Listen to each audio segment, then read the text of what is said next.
This is Gabriela on the scene today with Talk Network Radio. We have a real treat for you just around the corner, and that is Empowered Living with Jeff Byrd. Jeff is the owner of Jeffrey Byrd Coaching, and he will be coming to you weekly to teach you more about empowered living. Hello and welcome. I'm Jeff Byrd with Jeffrey Byrd Coaching, and this is Empowered Living. Every week I bring to you new things that I hope stimulate your thinking and your growth and your prosperity. And this series, we're getting ready to kick off a series here, and this came to me through gardening. Actually, my wife and I love to garden, and this year we've been buying seeds, and we've been getting herbs and trying some different things that are not only wonderful for our health, they're also fragrant, they're beautiful, they make a very nice yard. And as I was sitting out on my deck the other day, I was thinking about that because we've been watching some videos on how to germinate seeds, get them to germinate so we can turn them into little plants, little seedlings, and then turn them into bigger plants and grow them into bushes and fruitful bushes. And there's a lot of steps in that. And as I was thinking about those steps, I got to thinking, seeds are like ideas. Seeds are like ideas, but they don't do any good unless they're nurtured, unless that idea grows. And then when it does start to grow and really turns into something, it produces lots more seeds. And those can take over if they're propagated rightly. And you just think about this. You think about, those dandelions that you may pluck out of your yard. Those are actually really healthy for us. You can take those greens and put them on a salad, and they have all kinds of health benefits. But think about that dandelion. Now, if you don't pluck that dandelion, what does it do? That one dandelion goes to seed, and we've all seen those who played with them as kids, the little white puff balls filled with seeds, and they're beautiful too, especially if you get some close-up photography of them. Those things will spread all over your yard, all over your neighbor's yard, all over everywhere, and pretty soon you'll have a whole field of dandelions, right? From that one dandelion. Well, that's the same way with ideas. A lot of negative in the world comes because some bad ideas spread, and they weren't questioned, and they weren't replaced with better ideas. A lot of good things and successful things and prosperous things and helpful things, those came from good ideas. And the thing is that those, like my mentor Paul Martinelli says, those ideas can't be rejected. Everything that exists in this world around us exists because someone had an idea that they did not reject. It's true of the camera in front of me. It's true of the desk I'm sitting at. It's true of whatever device you're watching this on or listening to it on. That was a result of an unrejected idea. So this is what I came to realize as I was pondering this, is that ideas are to the spirit what seeds are to the physical. The seed holds potential, right? Potential. But if it's not nurtured, it's never going to produce anything useful. It'll just still be sitting there with potential. So that's the same way with an idea. An idea envisions what could be. What are the needs in the world around us? What gifts do you have to meet those needs? What ideas can you come up with that would create a change in the world around you and make it a better place? That's the kind of ideas we want. So those are the ideas. And just like you walk into a store, a garden center, a Walmart, a Lowe's, Home Depot, whatever, and you go to where they have all the seeds, that there's all these seeds there, but they're not going to do a thing until you get them and plant them and nurture them properly and grow them into something. Same way with the idea. It's God has all the ideas. They're always there with him. They've always been there. You came to the point of awareness, enough awareness where you could see, oh my, wow, I just became aware of this idea. I see this need and boom, I have an idea. Well, the idea's been there. You just became aware of it. Just like the seeds are there in the store. You just came in, looked around and go, oh yeah, I like this one. Now this would be great in my yard. So you have that vision and you became aware of what that seed could do. Same way with ideas. Now, here's the thing. Getting that seed into a mature, fruitful plant is the trick, right? If it were easy, everybody would be doing it. We would have all our yards filled with wonderful tomatoes and flowers and herbs and other vegetables and trees and just all sorts of goodness, right? If it were easy, the problem is it's not that easy. There's a lot of things that can hinder it, a lot of opposition to that seed becoming that mature plant. So here's the thing. So this, like I said, this is going to be a series. So we're just going to take germinating those seeds today. And then there's going to be other steps that have a correlation between growing a plant and developing your idea into something that's really fruitful, that's really helpful for you and for the people around you. So on the seeds need a few right conditions in which to develop. The goal with getting a seed isn't just to have a seed. Oh, wow, look at my seed. Hey, a year later, hey, wow, look at my seed. What a great seed. That's not what we want to do with our seeds or our ideas, right? We want them to grow. So the seeds need the right conditions. They need the right amount of water. They need the right amount of oxygen.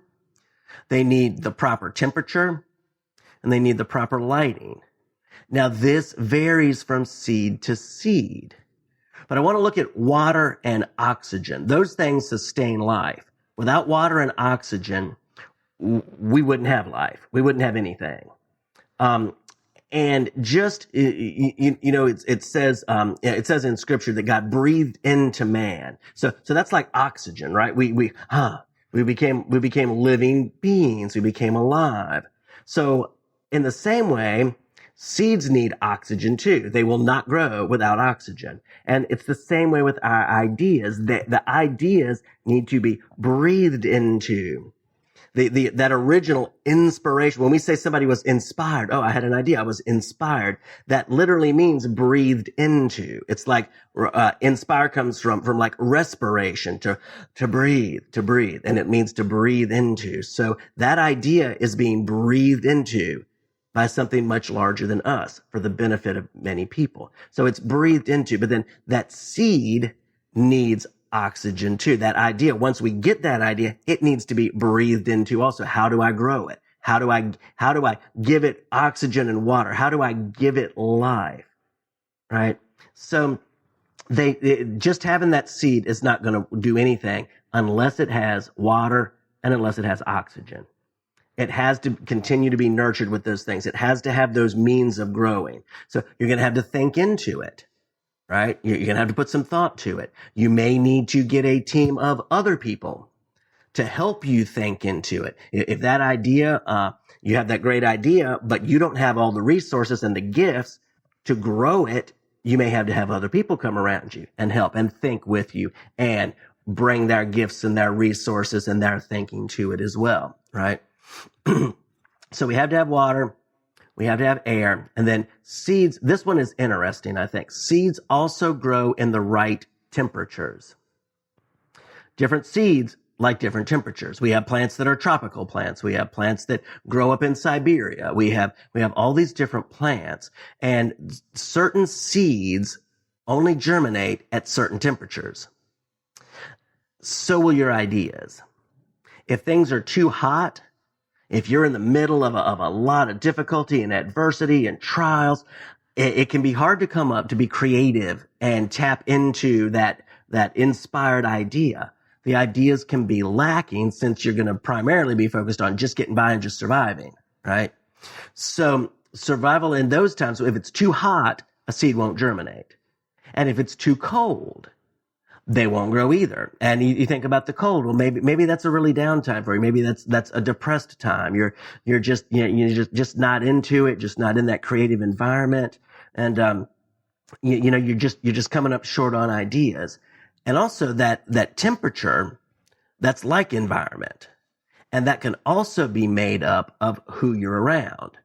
A great environment in the right temperature, that leads to more good thoughts about growing that seed. That seed starts to grow and to take in nutrients from the water, from the air. It starts to grow and it starts to put out a little leaf or a little root.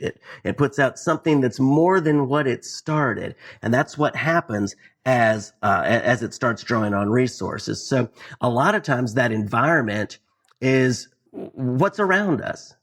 What thoughts are we putting in? More and more these days, my wife and I are getting more and more picky about what we'll watch on TV, what we'll listen to, because we want good thoughts going in. Because as we take in good thoughts from other people, as we're around the right people, people who are growing, people who are thinking, people who are helping other people, as we're around them, it's easier for our good ideas to grow and become bigger than what they started with as seeds.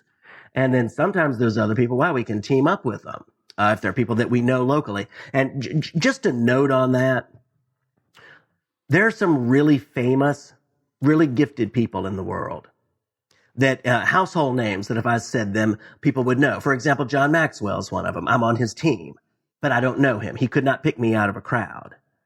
And this is what I found. And I was telling my wife this the other day, and she said, this is really good.